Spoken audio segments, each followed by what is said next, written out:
Assalamualaikum warahmatullahi wabarakatuh. Kami dari kelompok 4 ilmu alam dasar kali ini akan memaparkan materi tentang interaksi antara makhluk hidup dan lingkungannya. Sebelumnya, perkenalkan kelompok kami terlebih dahulu. Ada saya sendiri, Torik Al-Hafiz, Tengku Fani, Pramadi, dan yang terakhir ada Nur Hafifah. Baik, tanpa berlama-lama, selamat menonton. Hubungan antara makhluk hidup dan lingkungan. Setiap makhluk hidup membutuhkan tempat tinggal. Lingkungan tempat makhluk hidup tinggal biasa disebut habitat. Lingkungan adalah satu kesatuan hidup antara kondisi fisik yang mencakup keadaan sumber daya alam, seperti tanah, air, energi surya, mineral. Kemudian flora dan fauna yang ada di atas tanah, di dalam tanah maupun di perairan. Ada hubungan antara makhluk hidup dan lingkungan, baik lingkungan yang berupa makhluk hidup atau dengan benda tak hidup. Hubungan itu akan membentuk timbal balik yang kompleks. Makhluk hidup dengan lingkungannya yang saling berhubungan di alam biasanya disebut dengan ekosistem. Dan di alam terdapat bermacam-macam ekosistem. Ekosistem. Pengertian ekosistem berasal dari bahasa Yunani, yaitu oikos dan logos. Oikos artinya rumah atau tempat tinggal, dan logos artinya ilmu. Sehingga, pengertian ekosistem adalah suatu sistem yang terbentuk oleh hubungan timbal balik antara makhluk hidup dengan lingkungannya. Ilmu yang mempelajari ekosistem disebut dengan ekologi. Ekologi mempelajari bagaimana makhluk hidup dapat mempertahankan kehidupannya dengan mengadakan hubungan antara makhluk hidup dan dengan benda tak hidup di dalam tempat hidupnya atau lingkungannya. Komponen pembentuk ekosistem. Yang pertama ada komponen hidup atau biasa disebut biotik, yaitu komponen lingkungan yang terdiri atas makhluk hidup. Pada isinya, makhluk hidup mampu digolongkan sesuai jenis-jenis tertentu, misalnya kelompok manusia, hewan, dan tumbuhan. Sesuai peran dan fungsinya, makhluk hidup dapat dibedakan menjadi 3 jenis. A. Produsen, terdiri dari alga, lumut, dan tumbuhan hijau. B. Konsumen, terdiri dari herbivora, karnivora, omnivora. C. Dekomposer, atau pengurai atau biasa disebut dengan mikroorganisme, terdiri dari autotrof dan heterotrof.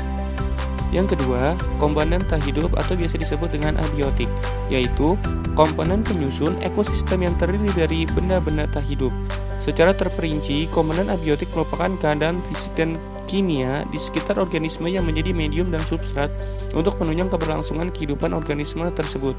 Beberapa komponen abiotik adalah suhu, sinar matahari, air, tanah, ketinggian, angin, dan garis lintang. Populasi dan komunitas makhluk hidup. Populasi adalah kumpulan individu sejenis yang terdapat di suatu tempat tertentu yang memiliki kemungkinan untuk saling berinteraksi, meliputi parasitisme, komensalisme, neutralisme, predator, dan sebagainya. Sifat-sifat yang dimiliki populasi adalah 1. Kerapatan atau kepadatan. 2. Natalis atau angka kelahiran. 3. Mortalitas atau angka kematian. 4. Bentuk pertumbuhan. 5. Perluasan atau penyebaran populasi. 6. Mempunyai sifat genetik dan terhubung secara langsung dengan ekologi. Komunitas adalah sekelompok berbagai jenis makhluk hidup bersama pada suatu daerah yang saling berinteraksi. Secara umum dapat dibagi menjadi 2.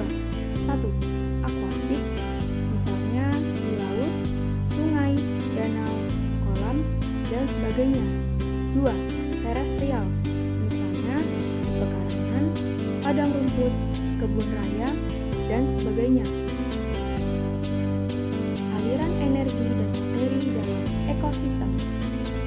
Tubuh makhluk hidup tersusun oleh materi yang terdiri dari unsur-unsur kimia.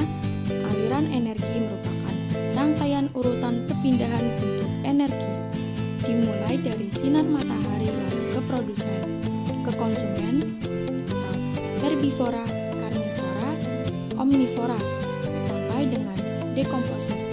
Perpindahan energi ini berlangsung melalui peristiwa makan dan dimakan, sehingga membentuk suatu rantai makanan, jaring-jaring makanan, dan piramida makanan. 1. rantai makanan. Perpindahan energi makanan dari sumber daya tumbuhan melalui seri organisme atau jenjang makanan. Tumbuhan, herbivora, karnivora, omnivora. Pada setiap pemindahan energi, 80% sampai 90% energi potensial hilang sebagai panas. Karena itu, langkah-langkah dalam rantai makanan terbatas 4 sampai 5 langkah saja. 2. Piramida ekologi. Dalam tingkatan makanan atau tingkatan trofik, khususnya produsen dan konsumen, dapat ditentukan berdasarkan jumlah individunya, biomasanya, atau kandungan energinya sehingga membentuk suatu piramida yang disebut piramida makanan atau piramida ekologi. Terdapat piramida ekologi yaitu piramida jumlah, piramida biomasa, dan piramida energi. 3. Daur biogeokimia. A. Daur air. Semua organisme hidup memerlukan air untuk melakukan aktivitas hidupnya. Oleh karena itu, ketersediaan air di lingkungan sangat mutlak bagi organisme hidup. Hewan mengambil air langsung dari air permukaan, tumbuhan dan hewan yang dimakan. Sedangkan tumbuhan mengambil air dari air tanah dengan menggunakan akarnya. Manusia menggunakan sekitar seperempat air tanah yang ada di daratan. Air keluar dari hewan dan manusia berupa urin dan keringat, sedangkan pada tumbuhan melalui proses transpirasi. B. Daur nitrogen. Dibedakan menjadi 3 tahapan, yaitu fikasi, nitrifikasi, dan denifikasi. Tumbuhan dan hewan pada umumnya tidak mampu menggunakan nitrogen dalam bentuk bebas. Nitrogen diikat oleh bakteri yang ada di dalam tanah, biasanya dalam bentuk amonio. Selanjutnya oleh bakteri, nitrifikasi diubah menjadi NO2, kemudian menjadi nitrat NO3 yang mana dapat diserap oleh tanah oleh tumbuhan. Proses nitrifikasi. Pada akar beberapa tanaman terdapat bakteri pengikat nitrogen. Bakteri tersebut mengubah nitrogen menjadi asam amino yang dilepaskan ke jaringan tumbuhan disebut. Sumber karbon utama bagi organisasi berklorofil adalah dalam bentuk CO2 yang diperoleh dari udara atau yang dilarutkan di dalam air. Karbon merupakan bahan dasar dari sebuah bahan organik. Sumber pokok karbon dioksida atau CO2 ada di atmosfer. Komponen karbon juga tersedia dalam bahan bakar fosil atau batu bara, gas, dan minyak. CO2 disatukan ke dalam sistem biotik melalui fotosintesis. O2 digunakan selama pembakaran dan pemecahan energi bersamaan dengan dihasilkannya karbon dioksida. 1. CO2 merupakan sumber karbon bagi tumbuhan untuk melakukan fotosintesis. 2. Karbon merupakan perpindahan ke hewan ketika mereka memakan tumbuhan. 3. Selanjutnya, tubuh hewan dan tumbuhan yang sudah mati akan diurai oleh makhluk hidup. Penguraian menjadi CO2, air, dan mineral. 4. CO2 akan kembali di atmosfer dari penguraian juga menjadi sistem respirasi. Proses biokimia fossil terjadi sangat lambat karena fossil terbentuk bantuan kristal yang hanya muncul ke permukaan akibat proses geologi seperti letusan gunung berapi dan lipatan lapisan bumi. Fossil merupakan elemen penting dalam kehidupan karena semua makhluk hidup membutuhkan fosfor sebagai sumber energi untuk metabolisme sel. Daur fosfor tidak melalui komponen atmosfer. Fosfor terdapat di alam dalam bentuk ion fosfat atau fosfor yang terikat dengan oksigen.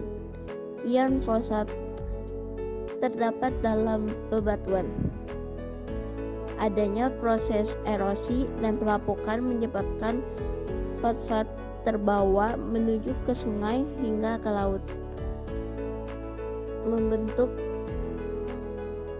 sedimen. Adanya pergerakan dasar bumi menyebabkan sedimen yang mengandung fosfat muncul ke permukaan. Di darat, tumbuhan mengambil fosfat yang berlarut dengan air tanah.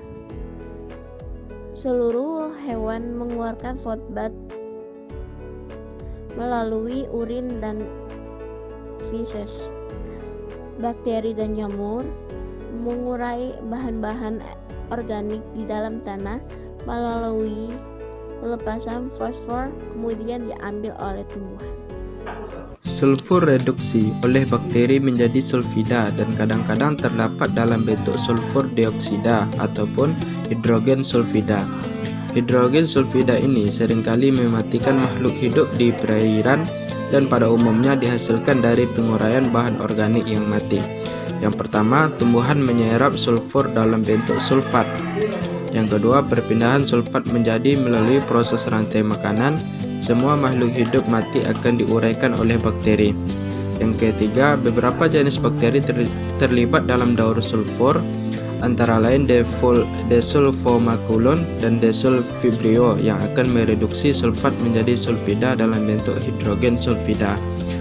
Yang keempat, kemudian H2S digunakan bakteri fotoautrot anaerob seperti chromatium dan melepaskan sulfur dan oksigen. Dan yang kelima, sulfur dioksida menjadi sulfat oleh bakteri komolitotrop seperti Thiobacillus. 3. Pola interaksi. Sebelum membahas tentang pola interaksi, mari bahas kembali komponen penyusun ekosistem. Suatu ekosistem disusun oleh dua komponen, yaitu komponen biotik makhluk hidup dan komponen abiotik tidak hidup. Interaksi antar komponen ekosistem secara umum dibedakan menjadi 3 macam interaksi, yaitu yang pertama, interaksi antar individu dalam satu populasi yang sama. Pada populasi sejenis, interaksi dapat berupa kerjasama dan kompetisi ataupun persaingan. Yang kedua, interaksi antar populasi yang berbeda. Bentuk interaksi antar populasi dalam ekosistem antara lain dapat berupa predasi, kompetisi, dan simbiosis. Dan yang ketiga, interaksi antar makhluk hidup dengan lingkungan. Jadi interaksi ini membentuk apa yang kita sebut dalam ekosistem. Di dalam ekosistem, makhluk hidup memiliki peran dan fungsi yang berbeda, yakni sebagai produsen, konsumen, detritivor, dan dekomposer.